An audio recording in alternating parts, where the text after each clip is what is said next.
Okay, this text speaks to a deep-seated concern in Western societies. What happens when people get something they do not deserve? Aren't we supposed to be a meritocracy?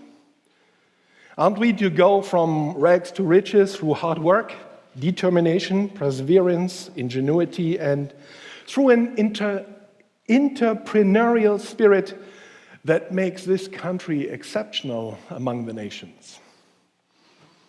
Yes, we are. Hard work and get stuff done is at the core of Protestant work ethics. And when we get stuff done, we reap rewards. And so it is no wonder that many of us see the generosity of the vineyard owner as a grave injustice. He pays the same wages to people who do much less work. Those who sweat the whole day should get more than those who show up at the end of the workday. Work is an important topic in a society that considers itself to be a meritocracy. Work is much more than an opportunity to earn money to support our families and ourselves. If you meet new people, one of the first questions you ask is, so, what do you do? Work, for us, is more than making a living. Work is who we are. It defines the core of our being. Work is forging our identity. So what happens to people when they are not able to do meaningful work?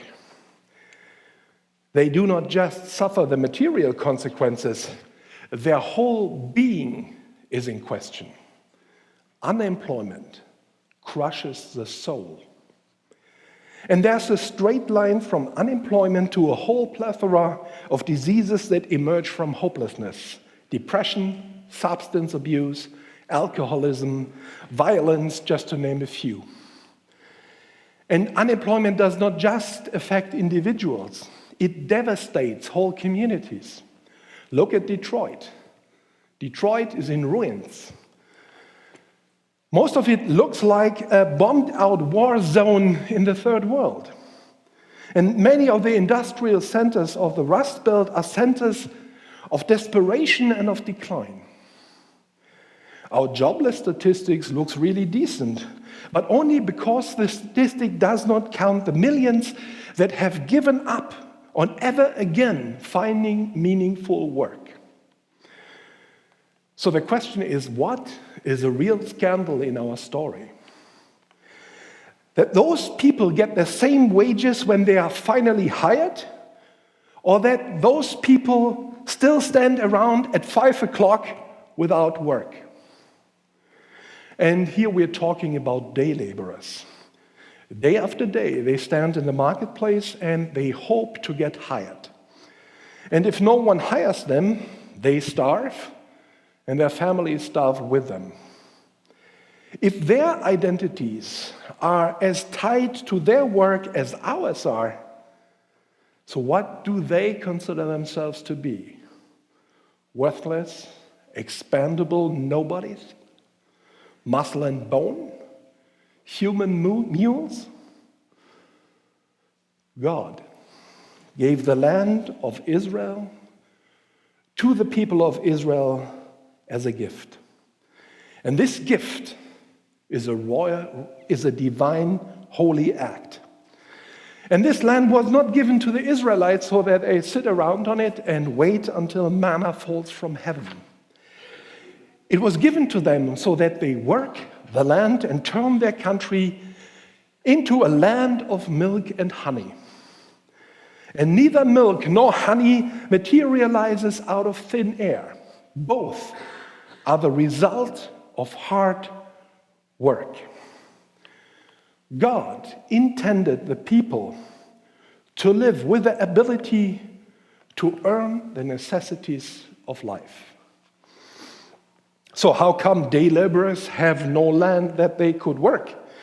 But they stand around hoping for the opportunity to work the land of someone else, someone who has more land than he can work for himself.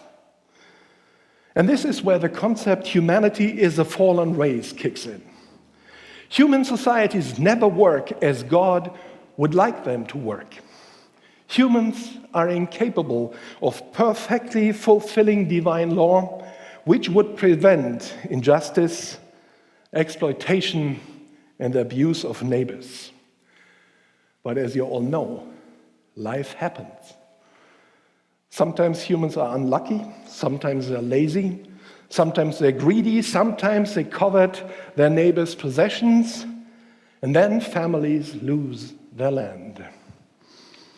They lose the land that was given to them by God to sustain them for all eternity. A day laborer in Israel is a peasant who has lost his land. And that is as low as you can get in ancient Israel. And it is absolutely no accident that Jesus was born exactly into that situation. In the original Greek of the Bible, Jesus is called a tekton. And this is not a carpenter in our sense, as we understand that to be a skilled craftsman who has a workshop together with his father. And we would consider them middle class. But in the ancient world, a tekton is a day laborer. Jesus' family lost the land that God had bestowed on them, and so they now have to sell their labor.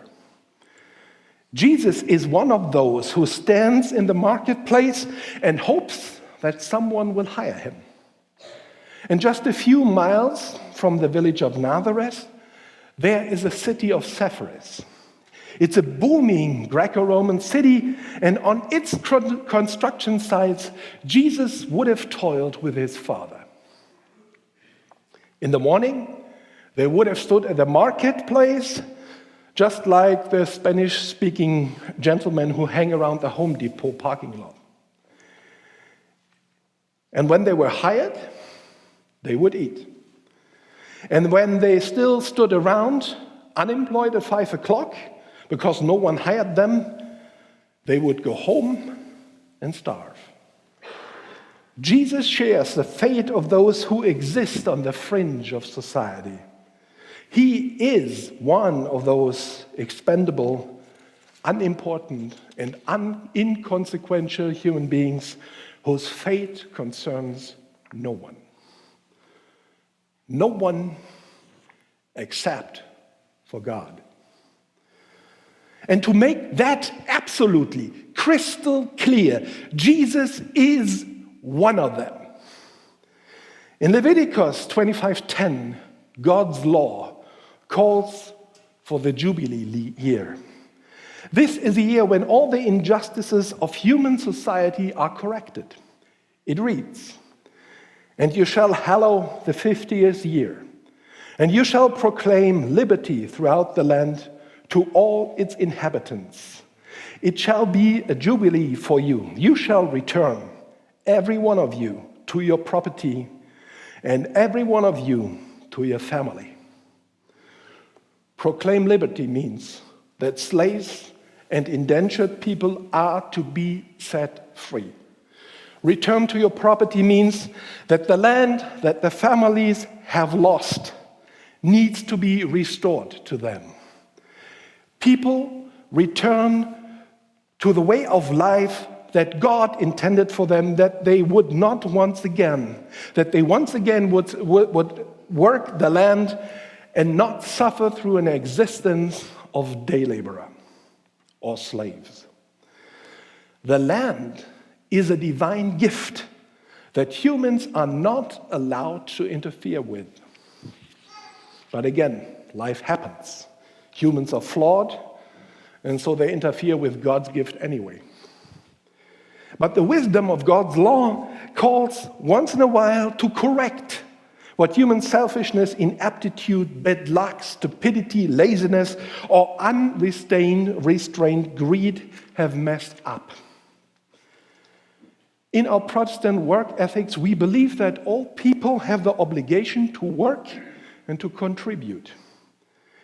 But they need to be able to do so. They also have the right to be able to earn their living. We are called to hold people accountable who idle their lives away. But at the same time, we are also called to be advocates for people's right to be able to earn their living. And if our society promotes laziness and irresponsibility, we have to reform our culture so that it doesn't. And if our society spits out people left and right and leaves them to rot in the gutter, we have to put an end to that too. And the so-called tough love that doesn't want to create a culture of dependence is not a thing. It is a rhetorical retreat of the complacent. It works well when somebody else is concerned, but when it hits yourself or the ones you love, then it's different.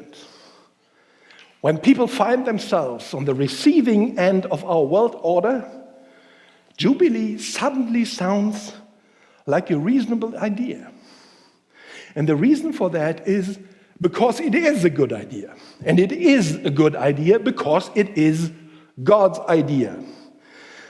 The world needs a reset every once in a while. The world needs a year of Jubilee. But of course, we are not in ancient Israel anymore. History happened. The world changed. We are not farmers. But this means that we have to adapt the ancient principles to our time and context. Because what hasn't changed is the human dignity that God has bestowed on every person on this planet.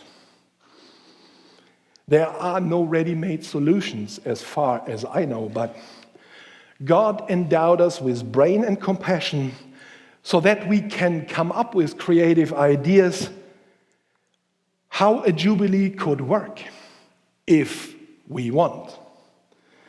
The year of Jubilee starts in our hearts and in our hearts. And when Jubilee puts down roots in our souls, Jubilee also will find a way into the daily reality of the 21st century. And when it does, then day laborers don't have to stand around at 5 o'clock without work, without food, desperate, what to tell their hungry children. If we imagine how our communities should work, we need to be guided by God's law as it was captured by Rabbi Hillel's eternal words. What is detestable to you, don't do to another. That is the whole Torah. The rest is commentary. Amen.